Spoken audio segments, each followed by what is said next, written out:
Master मेहमान इकराम और हाजिरीन,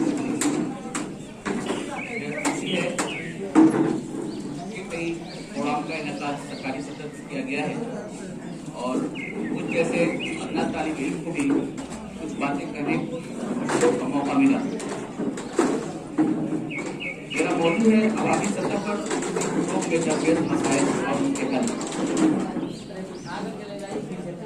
ये बहुत ही अहम मसला है। अवामी मसाइल में जो उर्दू के फरोग में क्या क्या रुकावटें दरपेश आ रही हैं। सबसे पहले तो हम लोग अपने घरों से जायजा लें तो हमारे घरों में बच्चों की इब्तदाई तालीम उर्दू से क्या दिलाई जाती है। गर्चे थोड़ी बहुत उर्दू अगर जिंदा भी है तो ये गरीबों के घरों में जिंदा है। उमरा तबका तो इससे बिल्कुल ही अलग थलग है। उर्दू पढ़ने लिखने को उमरा तबका जो है मायूस समझता है।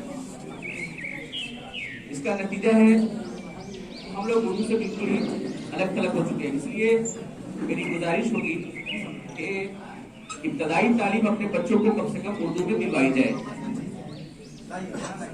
दूसरा ये है कि हमारे यहाँ एक मसला ये भी है कि बच्चों को उर्दू ना पढ़ाने की वजह से जब बच्चा मैट्रिकुलेशन के एग्जाम के वक्त 9वीं दर्जे में या 10वीं दर्जे में जब जाता है तो गार्जियन हजरात को ये फिक्र लाभ होती है कि हमारा बच्चा उर्दू में बहुत कमजोर है, उसको उर्दू के लिए 2-4-6 महीने ट्यूशन पढ़ाया जाए। इसलिए किसी उस्ताद के पास उसको भेजकर जानवे अदब तक कराने के लिए भेज देते हैं। जाहिर सी बात है कि जो चीज बचपन से पढ़नी चाहिए थी उसको 6 महीने में इसको हासिल नहीं किया जा सकता है। नतीजा आपके सामने इस अमलगाह में देखने का भी मौका मिला है।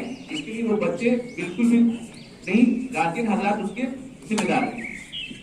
तीसरा मेरा एक पॉइंट ये है कि हम लोग अपने घरों में भी उर्दू तबका भी जो है, उर्दू घराने में भी जो हम लोग आम बोल चाल की जो जुबान है उसको हम लोग आपस में उर्दू में नहीं करते। तो हम लोग अपने देहाती लैंग्वेज, देहाती भाषा में उसका आपस में बोलचाल करते हैं। कि हम लोग को इससे गुरेज करना चाहिए ताकि उससे नए बच्चों को उसके असरात मुरत्तब हों, उर्दू ही बोलना चाहिए। दूसरी चीज ये है उर्दू घरानों से उर्दू अखबारात, रसायल, किताबों का जो सिलसिला है बिल्कुल मुनक़ते हो चुका है, खत्म हो चुका है। तो हम लोग मामूली सा उर्दू अखबार आज की डेट में 2 रुपए 3 रुपए का आता है, लेकिन इसको भी हम लोग लेना जरूरी नहीं समझते हैं। मैं समझता हूँ इस पे तमाम लोगों को इस पे अमल करना चाहिए और हर घर में ये लाजमी तौर पे अखबार को लेना चाहिए। रोजाना सुबह के वक्त बच्चों को उसको एक हम सबक देकर जाएं और रात में उसको सुने कि बच्चे ने आज अखबार में क्या पढ़ा। कम से कम उसको उन्वान ही पढ़ाया जाए, पढ़ते पढ़ते ये आदत होगी। तो इस तरह से उर्दू का कई बहुत अच्छी काम होगी। दूसरी चीज ये है हमारे यहाँ हर घरों में शादी और तकरीबात होते हैं, कोई प्रोग्राम होता है तो हम लोग अंग्रेजी में या दूसरे जबानों में वो दावतनामे पेश करते हैं। कम से कम दूसरे जबानों में आप दावतनामा लिखवाएं, छपवाएं, बंटवाएं, लेकिन उसके साथ साथ उर्दू हमारी मातृ जुबान है, तहजीबी जुबान है, उसको हम बरकरार रखें, उस पर अमल करना जरूरी है। उसके बाद हम लोग रोजाना के हिसाब किताब अपनी डायरी जो मेंटेन करते हैं इंग्लिश में, हिंदी में, उसको इस्तेमाल करें, लेकिन साथ साथ उर्दू का इस्तेमाल आप उसमें भी कर सकते हैं। ये उर्दू जब छोटी छोटी चीजों में हम अमल में लाएंगे तभी जाके उर्दू बाकी रहेगी। उसके बाद अभी आजकल social media, WhatsApp, Facebook, Twitter सब लोग इस्तेमाल करते हैं। कम से कम हम उर्दू वाले तो इतना कर सकते हैं कि मोबाइल में व्हाट्सएप के जरिए जो मैसेज करते हैं, फेसबुक पे लिखते हैं, ट्विटर पे जो अपना ट्वीट करते हैं, इसको तो हम लोग उर्दू में लाजमी तौर पर कर ही सकते हैं। मोबाइल में अगर कम से कम हमारे दोस्तों के 200 नाम हैं तो उसमें 25 नाम उर्दू में तो आप रख ही सकते हैं ना। इसमें तो कोई दुश्वारी नहीं है, इसमें तो किसी सरकारी तौर पर मनाही नहीं है आपको। सरकार का रोना तो हम लोग हमेशा रोते हैं, सरकार की तरफ से ये परेशानी है। और दफा गार्जियन हजरात का ये भी होता है कि 9वीं 10वीं में किसी हाई स्कूल में, मिडिल स्कूल में उस्ताद नहीं है, बच्चे कैसे पढ़ेंगे। अरे आपको किसने रोका है? आप उस्ताद रखिए, अपने बच्चों को पढ़ाइए उर्दू के लिए। किसी ने मना तो नहीं किया है। जो अपने सतह की चीजें वो भी हम नहीं कर पाते, इसको कम से कम जरूरी है।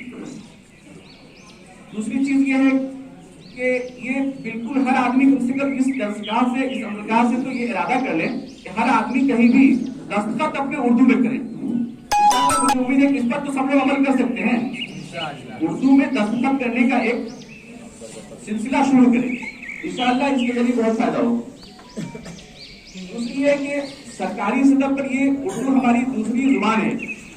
हमको नहीं लगता है कि सरकारी दफ्तर में हमारे जो भी प्रोग्राम होते हैं, हम खुद उर्दू वाले भी अपना दरखास्त हिंदी में ही देते हैं। उर्दू में दरखास्त देने से किसी ऑफिस में मना नहीं किया गया। आप देखें तो देखें काम होता है या नहीं होता है।